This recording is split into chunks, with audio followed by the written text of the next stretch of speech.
നമ്മളുടെ സംസ്ഥാനത്ത് സ്വന്തമായിട്ട് സ്ഥലമുള്ള എല്ലാവരും, അതായത് സ്വന്തമായിട്ട് കൃഷിഭൂമിയുള്ള അല്ലെങ്കിൽ നിലവിൽ സ്ഥലമുള്ള എല്ലാവരും, അതോടൊപ്പം തന്നെ കിസാൻ സമ്മാൻ നിധിയുടെ വർഷം 6000 രൂപ ലഭിക്കുന്ന കർഷകരും, ഇവരെല്ലാം തന്നെ തീർച്ചയായിട്ടും ശ്രദ്ധിക്കുക. നമുക്ക് നമ്മളുടെ സ്ഥലത്തെ അടിസ്ഥാനമാക്കിയുള്ള ഡിജിറ്റൽ റവന്യൂ കാർഡിൻ്റെ വിതരണം 2025 നവംബർ മാസം 1-ാം തീയതി മുതൽ വിതരണം ആരംഭിക്കുകയാണ്. എല്ലാ ഗുണഭോക്താക്കൾക്കും, എല്ലാ കർഷകർക്കും അല്ലെങ്കിൽ എല്ലാ ഭൂവുടമകൾക്കും ഇത്തരത്തിൽ കാർഡ് ലഭിക്കുന്നതായിരിക്കും. നമ്മളുടെ ഭൂമിയെ പറ്റിയുള്ള എല്ലാ വിശദാംശങ്ങളും അടങ്ങിയ ഈ കാർഡാണ് ഇനി മുതൽ നമ്മളുടെ വിവിധ അപേക്ഷകൾക്ക് വേണ്ടി ഹാജരാക്കേണ്ടത്.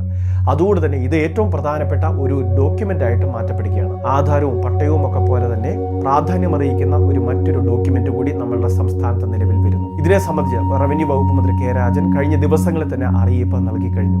അപ്പോൾ ഈ കാർഡ് ഏത് രീതിയിലാണ് എടുക്കേണ്ടത്, അതോടൊപ്പം തന്നെ ഇതിൽ എന്തെല്ലാം കാര്യങ്ങൾ ശ്രദ്ധിക്കേണ്ടതുണ്ട്, കാർഡിന്റെ പ്രത്യേകതകൾ എന്തൊക്കെയാണ് എന്ന് വീഡിയോ വഴി വിശദമാക്കുകയാണ്. അറിയിപ്പ് പൂർണ്ണമായിട്ട് എല്ലാവരും ഒന്ന് ശ്രദ്ധിക്കുക. നമ്മുടെ സംസ്ഥാനത്തെ കിസാൻ സമ്മാൻ നിധി പദ്ധതിയുടെ ആനുകൂല്യം വാങ്ങുന്നവർ, സ്വന്തമായിട്ട് കൃഷിഭൂമിയുള്ള കർഷകർക്കാണ് ഈ ആനുകൂല്യം ലഭിക്കുന്നത്. ചെറുകിട നാമമാത്ര കർഷകർക്കാണ് ആനുകൂല്യം വിതരണം ചെയ്തു വരുന്നത്. അതുകൊണ്ട് തന്നെ കഴിഞ്ഞ ദിവസങ്ങളിൽ ഇവരൊരു കർഷക അഗ്രി സ്റ്റാക്ക് ഫാർമേഴ്സ് ID എന്ന് പറയുന്ന കർഷക രജിസ്ട്രേഷൻ ചെയ്യുകയുണ്ടായി. ഇതിൻ്റെ ഭാഗമായിട്ട് അവർക്ക് പ്രത്യേക ഒരു കാർഡ് കൂടി ലഭിക്കുമെന്ന അറിയിപ്പ് വന്നിട്ടുണ്ട്. അത് വളരെ വൈകാതെ ഉണ്ടാകും. എന്നാൽ അത്തരം കർഷകർ ഉൾപ്പെടെയുള്ളവർക്കെല്ലാം വിതരണം ചെയ്യുന്ന ഡിജിറ്റൽ റവന്യൂ കാർഡ് സംസ്ഥാന സർക്കാരിൻ്റെ ഏറ്റവും വലിയ ഒരു പ്രഖ്യാപനമാണ്. അതുമാത്രമല്ല, സ്വന്തമായിട്ട് ഭൂമിയുള്ള, കിസാൻ സമ്മാൻ നിധി ലഭിക്കുന്നില്ല എങ്കിലും നമുക്ക് സ്വന്തമായിട്ട് ഭൂമി ഉണ്ടെങ്കിൽ, അതായത് കിസാൻ സമ്മാൻ നിധി അപേക്ഷയൊക്കെ വെക്കുന്നതിന് ശേഷം നമ്മൾ സ്ഥലം വാങ്ങിയിട്ടുള്ളവരൊക്കെ ആകാം, അങ്ങനെയുള്ളവർക്കുമെല്ലാം ഈ ഇത്തരത്തിലുള്ള കാർഡിന് യോഗ്യതയുണ്ട്. നമ്മളുടെ കൃഷി സ്ഥലത്തെ സംബന്ധിച്ച് അല്ലെങ്കിൽ നമ്മളുടെ നിലവിലുള്ള സ്ഥലത്തെ സംബന്ധിച്ചുള്ള അടിസ്ഥാന വിവരങ്ങളെല്ലാം തന്നെ, അതായത് നമ്മളുടെ കൃഷിസ്ഥലം ആരുടെ പേരിലാണ് എന്നത് ഉൾപ്പെടെയുള്ള കാര്യങ്ങൾ, അതിൻ്റെ സർവേ നമ്പർ, സബ് ഡിവിഷൻ അല്ലെങ്കിൽ ബ്ലോക്ക് നമ്പർ ഉൾപ്പെടെയുള്ള വിവിധ കാര്യങ്ങളെല്ലാം തന്നെ, ഇങ്ങനെയുള്ള വിവിധ കാര്യങ്ങളെല്ലാം തന്നെ രേഖപ്പെടുത്തിയിട്ടുള്ള ഒരു പ്രധാന രേഖയാണ് ATM രൂപത്തിലുള്ള ഈ കാർഡിലൂടെ നമുക്ക് ലഭിക്കുക. ഈ കാർഡിൽ പ്രത്യേക QR കോഡുകൾ ഉണ്ടാകും. അതോടൊപ്പം തന്നെ 10 അക്ക നമ്പർ ഉണ്ടാകും. ഈ 10 അക്ക നമ്പർ എൻ്റർ ചെയ്ത് കഴിയുമ്പോൾ ഗുണഭോക്താവിനെ സംബന്ധിച്ചും ഗുണഭോക്താവിൻ്റെ സ്ഥലത്തെ സംബന്ധിച്ചുള്ള എല്ലാ വിവരങ്ങളും ലഭിക്കുന്നു. അതുമാത്രമല്ല, വരുമാന സർട്ടിഫിക്കറ്റിന് അപേക്ഷ വെക്കണമെങ്കിൽ, അല്ലെങ്കിൽ ബാധ്യതാ സർട്ടിഫിക്കറ്റിന് അപേക്ഷ വെക്കണമെങ്കിൽ, കൈവശാവകാശ സർട്ടിഫിക്കറ്റ്, ലൊക്കേഷൻ സ്കെച്ച്, ഇങ്ങനെയുള്ള വിവിധ കാര്യങ്ങൾക്കെല്ലാം അപേക്ഷകൾ സമർപ്പിക്കണമെങ്കിൽ ഈ ഒരു കാർഡ് മുഖാന്തരമായിരിക്കും ഇനി അപേക്ഷകൾ സമർപ്പിക്കേണ്ടത്. അതുമാത്രമല്ല, അപേക്ഷ പ്രോസസ് ചെയ്ത് ഉൾപ്പെടെയുള്ള കാര്യങ്ങൾ പിന്നീട് ഈ കാർഡിലേക്ക് ഓട്ടോമാറ്റിക്കായി രേഖപ്പെടുത്തും.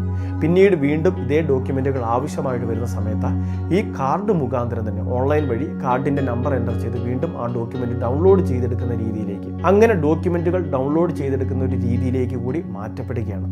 ഇപ്പോൾ നമുക്ക് ഈ ഒരു കാർഡിൽ ഈ സ്ഥലത്തെ സംബന്ധിച്ചുള്ള വിവരങ്ങൾ മാത്രമേ ഉണ്ടാവുകയുള്ളൂ. എന്നാൽ ഇത് ഭാവിയിൽ അപ്ഡേഷൻ ചെയ്ത് വിവിധ വകുപ്പുകളുടെ വിവരങ്ങൾ കൂടി രേഖപ്പെടുത്തി, അതായത് റേഷൻ കാർഡിലെ വിവരങ്ങൾ ഉൾപ്പെടുത്തി, അതോടൊപ്പം തന്നെ മോട്ടോർ വാഹന വകുപ്പിൽ നിന്നും അല്ലെങ്കിൽ മറ്റ് വിവിധ വകുപ്പുകളിൽ നിന്നുമുള്ള നമ്മുടെ ഡേറ്റ കൂടി ഉൾപ്പെടുന്ന ഒരു മാസ്റ്റർ കാർഡ്, അങ്ങനെയുള്ളൊരു കാർഡ് കൂടി ഭാവിയിൽ നമുക്ക് ഇതിൻ്റെ അപ്ഡേഷൻ്റെ ഭാഗമായിട്ട് ലഭിക്കും.